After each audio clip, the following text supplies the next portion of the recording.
All right, we are recording. Yay! We- All right, so this is take 3, I think, maybe, I don't know, take 5. We've tried Facebook, we've tried all of it and live, and now we're on Zoom, good old Zoom. So I'll introduce myself because, for anyone who doesn't know me, I'm Janine Tripodi. Welcome to Soul-Centered Navigation Talks. These are live talks to get us through when shit goes sideways. Some of you may be following me on Facebook or Instagram. I'm Janine Tripodi on Facebook, actually Janine Tripodi CHT on Facebook, and Janine Tripodi on Instagram. I'm a Boston-born, Arizona-based speaker, author, and intuitive energetic healer. I'm based out of Arizona now, and I'm super passionate about teaching women to ditch their external expectations and live a life that is more fulfilled by tapping into their intuition and their understanding of their universe and and using their inner wisdom in a way that leads to a soul-centered navigation of their life. My book, When Shit Goes Sideways, is all about my manifesto for soul-centered navigation for life. And little plug, it's available on Amazon. So we're in the midst of this crazy, chaotic COVID-19 quarantine time. I've been personally quarantined for 6 weeks now. And, during this time, I wanted to try to help people gain some footing. And one of the ways I'm doing that are through these weekly calls and with amazing guests. Today, my guest is Carolyn Lyons. She is of Wild Girl Wellness. Carolyn is a personal trainer and yoga coach who focuses on making health and fitness accessible and fun for women. So Carolyn, hi, I'm not done with your intro, but hi. And you and I met a few years ago through Instagram. Like, I think I was just saying, I don't know. I was like down on how to use Instagram, obviously, if anyone's seen any of my techie issues here. And then we met and I was like, dang, Instagram's fun, cool. Yeah. And we happened to live near each other. Yes. Yeah. So we had coffee once and I was like, she's awesome. So I want to ask you first a couple of questions about, what your approach is to fitness and to coaching. Let's just dive right in, because I feel like we've been doing this for an hour, but it's really been technical issues for an hour on my end. Yeah. So tell me a little bit how you got started in personal health and fitness coaching. And you do go beyond that, and we'll talk about that too, because you have a lot of mindfulness and your approach is really unique. Thank you. Yeah. So like the OG plan, I was going to school for physical therapy. And while I was in school, I worked at a physical therapy clinic, and it was like too much for me, right? Like I had too many feelings about like all the injuries and pain that everyone was in. So I sort of, like, while I was still in school, scrapped that idea and decided, like, what I was actually qualified to do at that point was personal train, while I figured out what I really wanted to do. Mm-hmm. And then, fast forward 20 years, it's still what I'm doing. Just like you said, like originally it started out as all physical. Mm-hmm. But, as you start working with more and more clients, you realize none of it's physical. Like every woman has heard, like, you should eat more vegetables and less candy and occasionally exercise. Right. So, like, probably like every job, it all goes back to mindfulness and awareness of what you're doing and what you want. So then that's how I kind of shifted to where I am now. Awesome. Keep going. It's the jump off is personal training. Like, I teach people how to exercise and eat better, but through mindfulness, I really feel like that's actually, thanks for rebranding me in real time. That's actually what I do. Yes. Yes. And you're like, I think we talked briefly before. I'm like, if anyone wants to like immediately get to know you, jump on your Instagram, which is Wild Girl Wellness, or jump on your or your Facebook or your webpage, because you do such an incredible job of being you. People really get a good feeling of who you are and what your approach is. And Thank you. Quickly see that they're an amazing fit, because I love the work that you do. Plus you love dogs. Plus the dogs. Pippa. Now they're all going to go, though. It's going to be a temporary hiatus as they communicate. That's awesome. They're like, yeah, she's on a live call. Start barking now. Cue dog 3. This is what it's like though, right? Like this is this is what it's like. Yeah. So perfect, like segue into my next question, which is how has your life shifted since, COVID-19 quarantine and social distancing? Yeah. So, I mean, my entire business is run by seeing another human being in real life Yeah. in my gym. So obviously like that did have to shift big time. And I was teaching yoga classes at Pilates Tempe, and that's obviously not an option right now. So a lot of what I do has just shifted to Zoom meetings like this, Mm-hmm. Facebook message, and people are in their homes. And I joke about it as they like walk around their home. I'll see like, oh, let's use that doorway for a handstand. So that's what a lot of my work is right now. Just like virtual personal training sessions. Yeah. It's not awesome, but we're so fortunate we have this technology that it can like cover this patch of time. Yeah, absolutely. And as you're, as you're working with your clients and they come to see you obviously for the physical stuff, but so much of this, we talk all the time about our mind, body, spirit connection. Mm-hmm. What have you noticed is different about what's coming up for your clients during this time than what maybe was kind of percolating up more frequently before coronavirus? Well, I think like in a couple directions. Like one thing that I've noticed actually that's really cool in light of the pandemic, which sounds terrible to even say. Right. Well. But before, I felt like the majority of my clients were overwhelmingly stressed and irritated about things that just genuinely did not matter, right? Yeah. Like there was like a lot of like emotional spiraling about things that I was like, really? Like this is where you're spending your energy? Mm-hmm. And that has reduced big time in light of this. Like I think a lot of people just sort of like reprioritized their energy, which is actually a really cool thing. Mm-hmm. Both for them, like in their own lives, to realize like what's worth getting upset about, and for me, because then I'm not listening to people complain about nothing all day. But then, just like this, all of us, like you and I are having it. We've even talked about this, like this overlying layer of like stress or anxiety or overwhelm or something, to where like I'm forgetful. Right. That's the thing I'm noticing. Or people just come in with like flat affect, right? Where they're like, I don't know, I'm here because I said I was going to be here, but like I don't care about this, right? Right. A lot of like going through the motions. Right. Yeah. So it sounds like a lot of what I'm experiencing. I just told you the story of forgetfulness. I was making curry with my daughter, and all of a sudden I looked at my pot and I had all the ingredients in there simmering, and I knew I needed to add a spice. And for about 15 seconds, I could not remember what I was cooking. Right. It was right. weird. Like, right. So I don't know. I think that's, so you're obviously like not interacting with as many people as I am. That seems to be, to me, like super common. I don't think I have any clients that aren't having that. And I'm on that list too, right? I'm just flipping on things. Yeah. I'm like, not to go on a tangent, but I'm also, I think I told you, like, I'm calling it like Corona creative as I'm here. Like no disrespect for we've talked to about the people who are really suffering physically and emotionally, mentally, because this has a lot of sides to it. And our conversation is nice. We're focusing on, what we're doing now and what you and I are experiencing. I think we are lucky to have a different view than a lot of people. Yes. So I'm sitting here in my home with my kids and I'm looking around at all of the different projects. I'm like, I feel like I still have that compulsion to be productive, right? I can't see clients. I bring clients in here, or I see them at a space. I can't see clients face to face. So I'm like, I could paint that. I could build that. I got like tools coming from Home Depot, being shipped and stuff. So I'll probably have an injury I'll call you about later, but anyway, are you seeing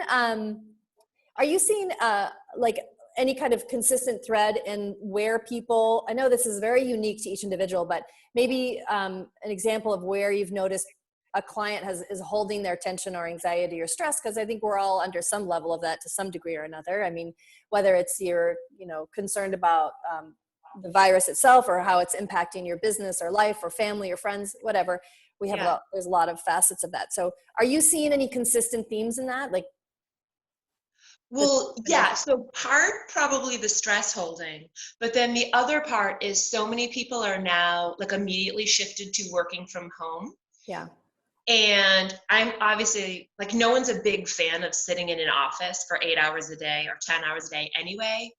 But then when you shift that immediately to a home office, which is not designed for this, I'm also seeing a lot of like backs are bugging, shoulders are bugging, knees are bugging, because someone is like now sitting on their sofa on a laptop for 8 hours a day, which is just like not conducive to feeling good, right? Right. Have you noticed? Oh, go ahead. I'm sorry. No, that's it. And then like everybody's recreational activities are out the window. Right. Yeah. So physically a lot on people. Yeah. Yeah. I've noticed, like, I used to be a runner, well, kind of quote, a jogger. And I stopped for years, and I actually started again. I stopped because I've had lower back issues, but I started jogging again, which is a good thing because I love it. And it's something I can just go do, at 5 in the morning. But yeah, as far as like sitting at my desk, you just nailed it. My desk is a little too high. I got all these shoulder stuff. So I'm finding that I need to actually, I've been adding more movement into my day than I normally would. I think, or more intentional movement. I guess I physically moved around more because I would, get in and out of the car, go do errands and move around outside of my home more. But I am intentionally moving more, stretching more, doing more yoga. Yes. Do you have a favorite like yoga pose or kind of some sort of like, a yoga pose for stretching or for a reset that you like to do? It's so a little different for everyone. Do you want me to like get on the floor and demo some stuff? Sure. Sure. Let's do it. We're going to ignore that I have redecorated my entire home in light of pandemic. Obviously, something was originally on this wall, and I moved it because now that's where I do my handstands. Perfect backdrop. Because you can't be like kicking your expensive artwork, right? Like that doesn't work. Right. And probably we'll get a dog in this shot if we're lucky, because I can't imagine they'll all stay away. There he is. Oh, there he is. Hi, buddy. So one of the main areas, like if people have a lot of low back pain in their sitting all the time right now, it tends to be a lot from like tight hip flexors. So I'll have people, you're gonna have to move a tiny bit too. Thank you. I'll have people do like, just like one shin up the wall. And then here for some people is already plenty tight, like you're tucked into it. He has no intention of leaving. So we're just gonna do this around up. And then if you're a little more flexible, well, I'll use him. You can climb up, pretend this is an ottoman or a chair, but he's what's here. Or you can take this foot forward and just lift up from there. So that really gets into like the whole front of that hip flexor. Yeah. And then the other one, let me just get like really awkward with my videography. You can do over the edge of a couch. Because the other place, like if people in their upper back are feeling really tight, you just go like to the edge of your couch and do like some sort of back bend off of it. And here he comes. Hi, buddy. Because that sort of reverses that whole hunching, hunched back sitting. Yeah, I had like this really weird face. I'm like, oh, a good idea. Because I'm thinking to myself, yeah, I always try to figure out how to forget, my back is very inflexible these days. In fact, that's another conversation we need to have about making me bendy again. Because total side note, you did this incredible post of you standing on the wall and then turning like almost like triangle. And then you made it look so easy. I'm like, I'm going to try this. And then it was me and my water cooler. And so, yeah. I didn't film it for good reason, but I need to be more bendy, which is something you're very good at. So even my take on like being more bendy it's always the same, and I'm just like ramping up the volume on it in light of pandemic. I think people have it filed in their mind that like, if you don't have time for a 90-minute yoga session, like save it for tomorrow. Right. And no, like this is actually your approach on meditation, where you're like, if you get 90 seconds, you get 90 seconds. If you can stretch for 2 minutes every day, your body will feel vastly better than if you just like save it up for the once a week that you can do a good stretch session, like whatever that means. That is so good. Thank you. Yeah. That is really, yeah, that's like my entire approach to fitness, right? Like whatever you can do it. And that, and along with that approach to fitness, you do such an amazing job of helping people understand that they are enough, and that they, this whole comparison stuff and the shoulds and the woulds and the guilt of, oh, I just did this, or I ate that, or I didn't do this, like goes out the window, and we're human, and let's move from this point. And I love that, because that is lost on a lot of people and in a lot of, I think, the industry. I'm not super proud of my industry in general. Oh, right? I was like, wait, I said so. Because yes, I think there's this huge focus on let's crack down for 6 weeks and like uncover our abs. Right. And then what? Whereas I feel like, let's start from the place of like, I ate an entire pizza for dinner last night. And dude, I was just going to say, I uncovered a pizza last night and it was good. And this is not like, that was not like pandemic eating. This is like, I love pizza, right? Like, so I'm going to eat pizza. And I think this is where we repeatedly lose people from making the effort to improve their health or fitness, is they think they need to eat chicken and broccoli and run for an hour a day and then do an hour of yoga and then lift weights, or there's no point. Yeah. And I think if you just like try to do a handstand on Tuesday and then walk for 10 minutes on Wednesday and then like cry and do a back bend on Thursday, right? Like that's progress, right? You actually do get somewhere with that. Yes, I totally agree. I was very much, I don't even know what the word is. I'm looking for some word I can't think of because it's Corona days. But I used to be very much like that. Like if I can't get in and do an hour workout that is going to make me want to cry at the end and potentially, whatever, I was going to say, whatever, feel really like I went 100%. Then it was like, well, I'll do it the next day. And that was years ago. I've definitely shifted in the last 6-7 years of my life. But I do believe it really is all based in not just how, the habits that we create, but why we create those habits and how we feel about ourselves, and how when you realize that you are enough, that you are more than enough the way we are, and we move from that place, we become so much more gentle with ourselves, so much more, caring of ourselves, that we are able to make those, and those long lasting shifts, because it isn't all or nothing. All or nothing used to be a pretty big thing for me in my 20s. I think that's really common, actually. Like for myself also, right? Yeah. I think till you get sidelined by something. Then when like something huge, like physical or like a loss comes up in your life, then you're like, whoa, I no longer have 100%. And then you realize like, 40% some days is cool. Right? Right. And it can be satisfying. Absolutely. Yeah, that's awesome. You have this amazing group that you do. We've talked about, I'm actually a part of the 52 weeks of Get Your Shit Together. Yes. Talk about that. So and this evolved. Wait, what was that? And you also tell us, because you have it coming up, right? Yeah. So it starts somewhere in May, right? Like this is how I run a business, even when there's no pandemic. So sometime in May, I'll post about it soon. So it stems from the idea that like every project that I see that would be of value to women, if you're into self-help and improving yourself, you've read every book you've listened to Tony Robbins, right? Like you've read it all. So then why isn't your life drastically improved, right? Yeah. And I think it's the same exact concept. It's overwhelming, right? So like, how do I apply all of these techniques to my life in a way that doesn't feel like I've overhauled my life and abandoned my children or whatever, right? So in 52 weeks, each week, I give one of the projects. Like we always hear, like, you have to practice gratitude. And people are like, yeah, great idea. And then you don't. So one of the weeks is like, so for this week, you implement practicing gratitude.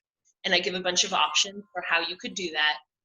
And then during the year, I just keep giving like a new project each week. And it's very like everything that I do, try it, and then either you like it or you don't, and let it go if you don't like it. But if it lands, put it on your list of things to do. Yeah. And it's a Facebook group, so the women like can chat back and forth and interact. Like, here's what worked for me, or here's what I'm focusing on. Yeah. I find that so important. I do too. And I think that group particularly, I really enjoy seeing the back and forth and the community support where you can really connect with people there. Yeah. It's cool, and it takes the onus off of me, right? Sometimes as like the leader or the personal trainer, it seems like this was more in the past. This is sort of what I've evolved to over time, where I would need to give all of the feedback in order for a person to feel like they were succeeding. And that's just not a great design, right? So then the groups, and then through like Instagram, like we do yoga challenges, and you just like connect with other people in the community who can clap for you. And then you realize you do have more access to support than probably you realized before.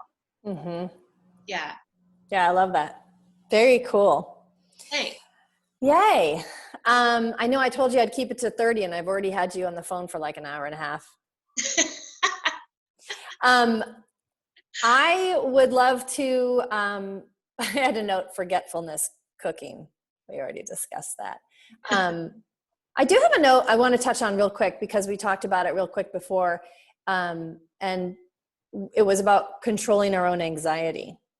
Yeah. Do you remember what we were talking about? Because I don't, but I took a note and I wanted to mention it. Oh my God, I'm getting a little worried. I better go have a coffee. No, this is okay that you don't remember, because that's really all we said. We were just like, everyone's anxious. Like, what are you supposed to do? Right? I'll just edit that question out. Actually, I probably won't. But anyway. Yeah. Awesome. Very good. I feel like it's what you and I actually both do, but from different directions with the anxiety thing. Like, put things on your list of things to do that help you just burn off it. Like, to me, anxiety is just energy. So like, you got to move, right? Yeah. Like, you got to get that out of your system. Yeah. Yeah. And I think if you're feeling anxious, like, it's real and feel it, but then like put some things on your list of things to do every day to help keep it down. Yeah. And you know what? I know we were talking, now it hit me. We were talking about how the level of quarantine that we have decided to do for ourselves. But before I jump there, just as you mentioned, choosing to do what eliminates anxiety or what alleviates anxiety, and tying that back into, it doesn't have to be like, if I were to say I have to work out, an hour a day plus my meditation for 20 minutes plus this plus that causes anxiety for the very things that are supposed to reduce my anxiety. Yes. Yeah. So as long as I still, because I'm type A, I still like to check the box. So as long as I check that I've done the things, or to a degree that I can for the day, that is my new normal of feeling very good about it. And actually, long term has made me much more balanced, not just physically, but mentally and emotionally. Yeah, I love it. Yeah. We were talking about, like, before the call, how quarantined we are. Like, I have literally not left the house in 6 weeks. I got in my car once at the same full tank of gas. And it's not that I'm overly panicked. It's, number one, I don't have to go anywhere. I get my groceries delivered. I don't have to drive anywhere. So that is a way for me to eliminate that section of anxiety that I don't even need. I don't even need to expose myself or my kids. So why not? Why not just not do it? Right. Yeah, but true too, in finding that balance between, I'm sure some people are feeling much more anxiety about, about the virus, but Right. it's a balance. Yeah. But I think even that ties back to the same exact idea of, so that's a choice you make every day for you to keep your anxiety down. Yeah. Whereas if I said you have to go food shopping 3 times a week, yours would be like bananas. Yeah, it would be more of like, oh, now I have to concern myself with all of the steps that, I mean, I still take steps when I get groceries delivered. I'm not breathing on the person that's delivered and all those things. But yeah, it does. It would increase the points of contact that I'd have to think about, or I would think about. Yeah. And then Yeah. all the people, who I might come into contact with, because I'm young and healthy. My kids are young and healthy, but the person who's shopping at the grocery store may not be. So Yeah. that's Yeah. social responsibility. Yeah. Awesome. So I want to, I'll wrap this up, and I want to thank you so much for your time. I adore you. And how can people find you? So Instagram is probably like my most communicative way. On Facebook and Instagram, I'm under Wild Girl Wellness. Okay. But sometimes I forget that Facebook exists, except for the groups that I run on. So like, I don't post on that one quite as often. This is a good reminder. I should start doing that. Yeah, either way, under Wild Girl Wellness, I'm findable. Okay, perfect. Awesome. And then they can reach out to you. I love the 52 weeks of Get Your Shit Together. And Thank you. Yeah, it's one of these groups, like you said, where you go in and you don't have that. You want to be a part of it. You don't have this, you're not beaten down if you haven't done the weekly activity, if that week is too stressful or crazy for you. But it's the long haul. You're in it for the whole 52 weeks. And it's a great group. So I hope people do reach out to you through Instagram to check that out too. Yeah, cool. Thank you. Hey, all right. Well, thank you so much. Thank you. Yay, I'm going to have you hang on for 1 sec. I'm going to stop recording.